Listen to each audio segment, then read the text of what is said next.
Jangan lupa subscribe YouTube channel Metro TV News dan jangan lupa nyalakan notifikasinya.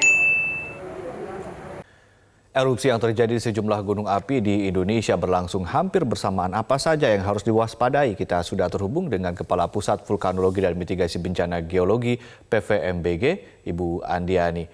Selamat petang, Ibu Andiani. Selamat petang. Ya, dalam catatan Anda, Bu, saat ini ada berapa gunung api di Indonesia yang masih aktif dan ada berapa yang berstatus siaga atau waspada saat ini? Ya, jadi kalau kita bicara di Indonesia ini ada 127 gunung api aktif. Nah, gunung api ini terbagi menjadi ada tipe A, tipe B, dan tipe C. Tipe A ada 76 gunung api. Yang dimaksud dengan tipe A ini adalah gunung api ini pernah erupsi setidaknya satu kali sejak tahun 1600. Sedangkan tipe B ada 30 gunung api. Yang dimaksud dengan tipe B ini adalah gunung api ini belum pernah erupsi sejak tahun 1600, namun masih menunjukkan aktivitas vulkanik dengan manifestasi permukaan berupa solfatara. Sedangkan yang terakhir adalah tipe C sebanyak 21. Untuk tipe ini erupsinya tidak diketahui dalam sejarah manusia, namun masih menunjukkan aktivitas vulkanik dengan manifestasi permukaan seperti solfatara. Nah, dari 76 gunung api aktif ini, ada 69 gunung aktif yang dipantau secara terus-menerus, artinya dalam setiap hari selama seminggu, dan kami juga memiliki 74 pos pengamat gunung api di seluruh Indonesia. Nah, terkait dengan berapa gunung api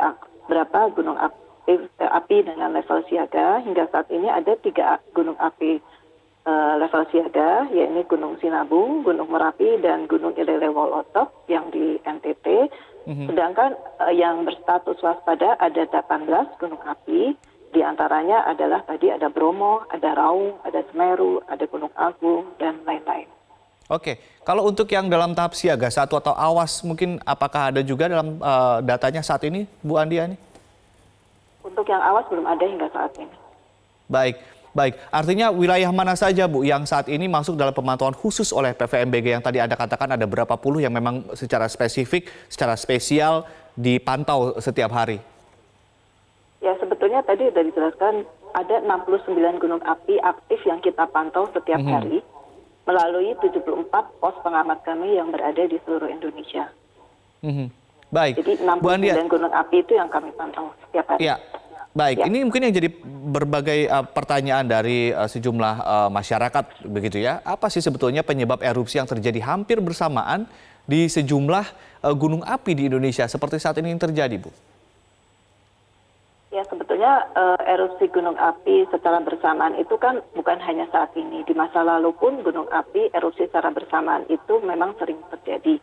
Jadi kalau berdasarkan catatan kami di Indonesia itu paling tidak ada sekitar 8-12 gunung api aktif yang bersamaan dalam 1 tahun.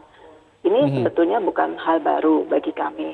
Kemudian apakah antara satu gunung api satu dengan gunung api lainnya berhubungan aktivitasnya? Tidak, ini tidak berhubungan karena setiap gunung api aktif ini memiliki berbeda-beda karena mereka memiliki sistem vulkanik masing-masing. Jadi tidak terhubung satu sama lain. Nah, kalau sekarang masyarakat menganggap bahwa ini terjadi bersamaan di masa lalu tidak, ini sebetulnya kurang tepat.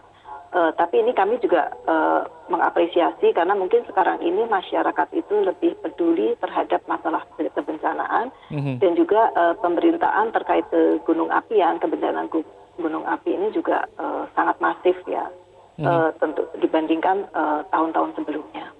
Jadi memang ini hanya semacam kebetulan saja begitu, Bu Andiani ya? Kalau bersamaan ini seperti ini. Sebetulnya sudah biasa terjadi, di masa lalu pun sudah biasa terjadi seperti itu. Tetapi seperti secara kalau ilmiah, kita sekarang, seperti yang kita lihat sekarang kan seperti Sinabung, kemudian Merapi, ini kan juga bersamaan. Di masa lalu hal-hal seperti ini juga terjadi, mungkin tidak dengan Sinabung, tapi misalnya Merapi dengan Semeru. Hal ini sudah biasa di masa lalu. Baik, dari data-data yang kemudian tadi Anda sebutkan ya, ada status yang sudah waspada, lalu kemudian juga status-status yang lain. Apa kemudian himbauan bagi warga dan setiap statusnya itu berapa radius berapa meter kemudian dianggap aman bagi warga untuk beraktivitas, Bu?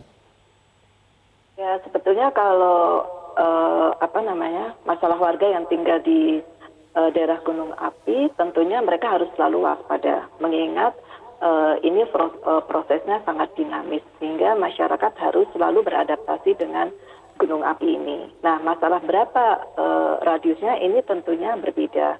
Tentunya kami juga mengeluarkan peta kawasan rawan bencana gunung api, di mana peta ini sebetulnya menggambarkan daerah-daerah mana saja yang mengalami dampak terhadap aktivitas gunung api, dan peta ini sebetulnya dapat digunakan sebagai acuan masyarakat dalam melakukan aktivitas.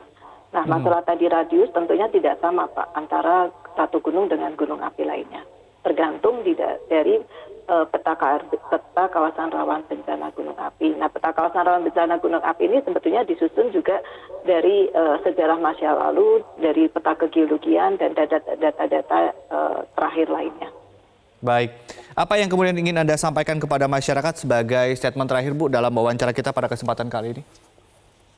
Ya, tentunya bahwa masyarakat hidup di kawasan rawan gunung api itu adalah harus hati-hati dan harus waspada. Kami menyadari bahwa gunung api itu di samping memiliki potensi ancaman, dia juga memiliki potensi sumber daya atau manfaat yang bisa dimanfaatkan oleh masyarakat itu sendiri, seperti contohnya kesuburan tanah.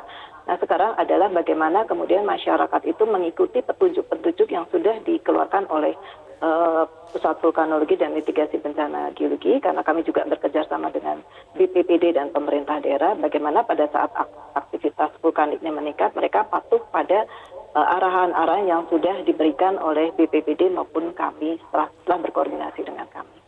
Baik, terima kasih Ibu Andiani telah bergabung bersama kami di Prime Time News.